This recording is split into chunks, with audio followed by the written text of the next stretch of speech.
But that does not mean that, my gambling addiction is somehow cured or I have completely recovered.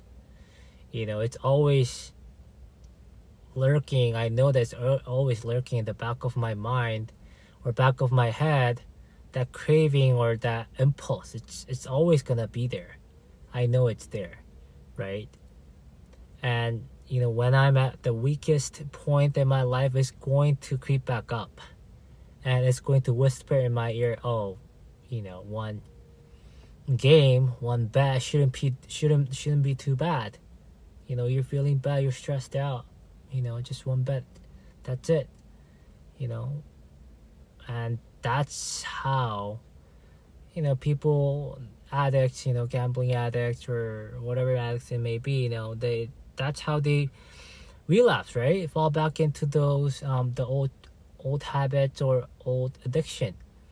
And a lot of people that have struggled with addiction and then now they are on sobriety, right? They often relapse when they start to get comfortable with themselves. They start to believe that they are finally healed or cured or recovered, right? That's when I think they start to relapse again, because they get comfortable, right? They think they have no issue anymore. But I think once you have experienced that high that you used to get from alcohol addiction or drug addiction, gambling addiction, it's always gonna be there, because you have experienced that high. You know what it feels like, right? So it will feel good. You know for sure, right? All you're doing is just lying to yourself that you're cured, but you're never cured. Once you have experienced that experience, it's always going to be there. And this happened to me too, right? There was, before my 4 years sobriety, before that one, how I relapsed was when I was already sober for about, do you say sober or clean? Is that the right word for gambling addiction? I was bat free for about 2 years, over 2 years. And when I was bat free for 2 years, I didn't have urges or cravings back then, right? So I thought to myself that, I must have recovered, right? I must have recovered. I deluded myself into believing that I was now okay, right? So now all of a sudden I start to tell myself that, it's okay to go to a casino with my friends. I'm not gonna gamble. I'm just gonna watch my friends gamble, but I'm not gonna be the one gambling. I'm over it, right? I've been through addiction, and I've been now bet free for the last 2 years, so I know I'm not gonna gamble. I've been free from gambling for the last 2 years, so why would I go gamble again, right?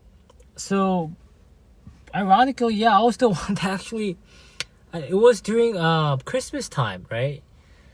So I was lonely. I obviously did not have a girlfriend. I was lonely. I think I came. So I went to that's when I went back to Berkeley, and I came back down. From NorCal to SoCal, right? I came back down to SoCal, and I pretty much called on my friends, right? At night during the end of year Christmas week. I called them up, and I was like, hey guys, why don't we go to casino? Why don't we go to casino to eat?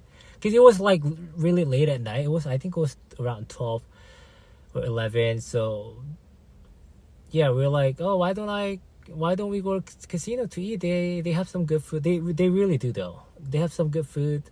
I treat you guys, right? And during that moment, I think what I was telling myself is that, I'm just gonna go there and just eat and just leave. Right? Oh boy, I was so dead wrong, right? So when we went there, yeah, we ate, we had some pho, and the food was good. And then immediately I get this really, really strong impulse, right? The urge, right? It's like, it almost like, it felt like a pending, is that impending doom, right? I feel this like really strong urge all of a sudden, right? Like this kick, and I felt it in my chest or in my belly, right? Like that really strong. It's hard to describe. It's really strong, deep desire, the urge, the craving that just awakes all of a sudden, right? I didn't know it was there. And now I think back, I think it's been just sitting there, right? Just quietly and silently, right? And also, I think it was tricking me, right? Into thinking that I was over gambling. But I think it was just sitting there silently, pretending as if it was gone. But I think it was just waiting for that perfect moment to I guess, be awakened, right? And I was like telling my friends, "Oh, are you guys gonna gamble?" And like one of my friends, like none of them actually, they don't really gamble, but even if they do, like they just play for fun. They never were addicted. None of them, right? But like one of my friends was like, "Oh, I'm just gonna go play." I think it was blackjack. Yeah, blackjack, right, or baccarat. And I was like, okay. I was like, okay, I'm just gonna watch you guys play, right? That's all that's what I said. So we find one table and we just go there, and he takes some cash out from an ATM. I think he took out like maybe $100, right? Not too much, I guess. And it's like playing this, just minimum limit. I think it was like $5 or $10. So it was just small amount, right?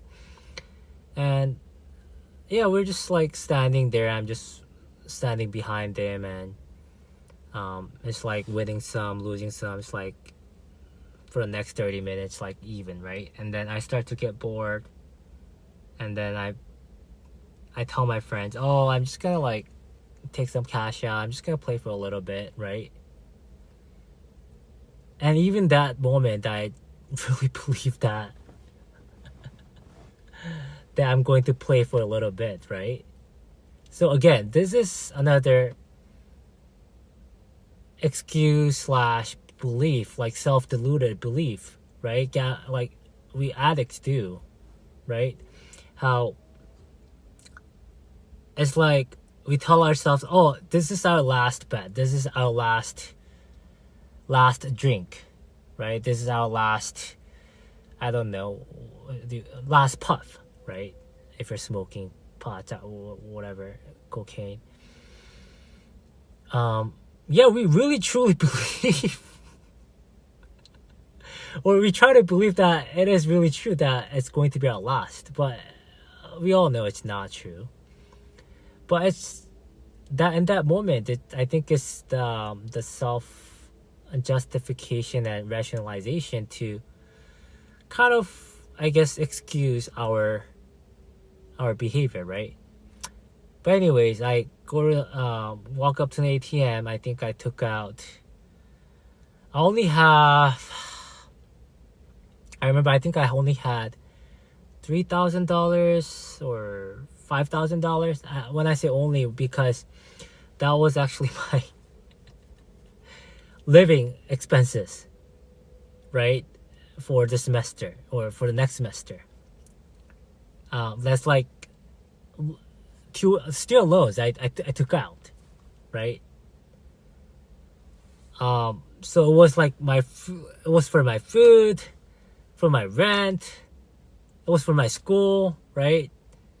So it was the money that was kept there so I could use it for school purposes, right? For my living expenses. Anyways, I think I took out like $300 or $500. I sit down at a poker table, and as soon as I sit down, I start to feel this excitement, this little like high, right? When you like sit down at a table, it just, again, like I think it's might be hard for you to understand who hasn't really gambled before, but yeah, it's just that high, like dopamine kick. Yeah, the rush of dopamine, right? You get when you sit down to gamble, right? But anyways, yeah, as soon as I sit down, the old memories start to come back, and all the old emotions start to come back again. And it wasn't complete like the 100% pleasant feelings either, because I was reminded of the times when I lost a lot of money, and I really hated myself. A lot of times I felt suicidal when I lost a lot of money, and yeah, all kinds of mixed emotions start to come up. But I just try to like push them away, right? Oh, like it's okay, like it's what happened in the past, but now it's gonna be different. Like I know I'm gonna win, right? Again, justifying, right? Rationalizing. But anyways, I sit down and I think I lose that $300 to $500 like within the next maybe 20 minutes, 30 minutes. I haven't played in a while, and I mean, yeah, I mean, I'm not a good player. I'm not good at poker, right? And yeah, I quickly lost that whole buy-in I had. You know, $300, $500, not a little amount of money, right? But I lose that, and then without even a split second of hesitation, I tell the dealer, you know, that I'm going to come back, right? So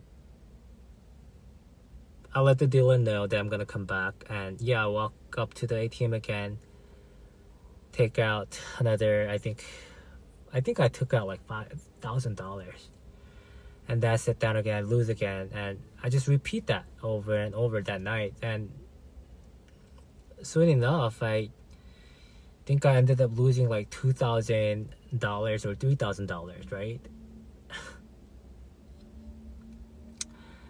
And I guess that night, I think even if I definitely relapsed that night and I lost control, but I think I didn't lose enough control to lose all the money I had in my bank account, right? So I actually stopped halfway. So like I only lost half of what I had in my checking account, which I don't understand how I was able to do that, because I usually, when I used to play before that time, I completely empty my balance, right? Empty my account, right? I just always go all the way, right? But I don't know. I think I got scared, right? I think it's because I could feel my hands, and my hands were start shaking and like trembling, right? I knew I was like going down that path again, and maybe God may have helped, right? But I don't know. I was able to actually stop halfway. I did not lose all my money I had in my checking account, that student loan I took out, right?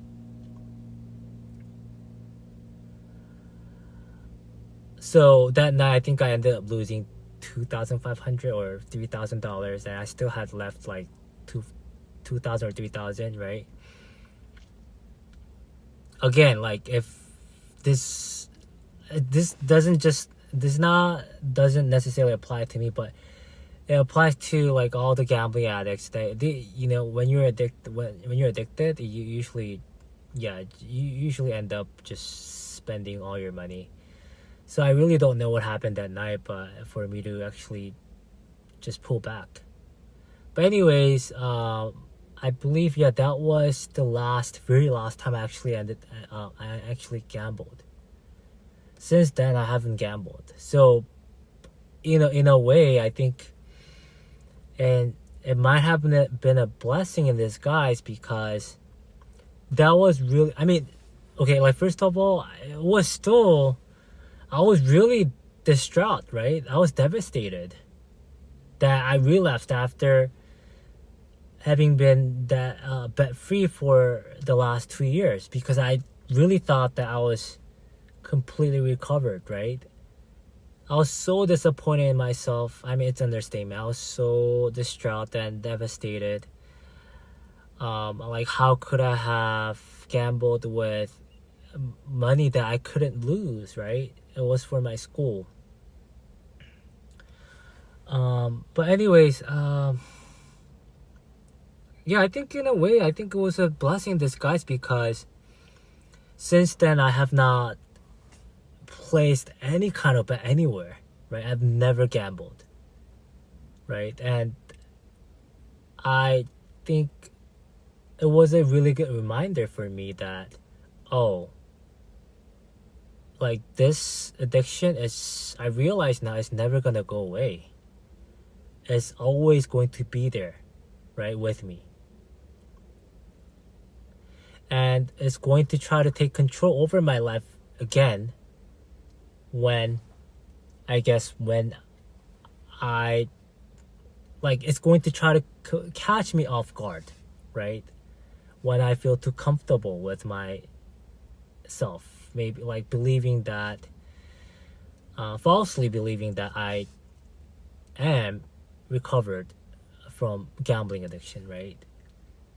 So that night it was really, really shocking that I gambled, but in a way, it was a really good wake-up call for me, because now that night I really came to realization that, okay, like, this gambling addiction, I'm gonna have to live with it for the rest of my life.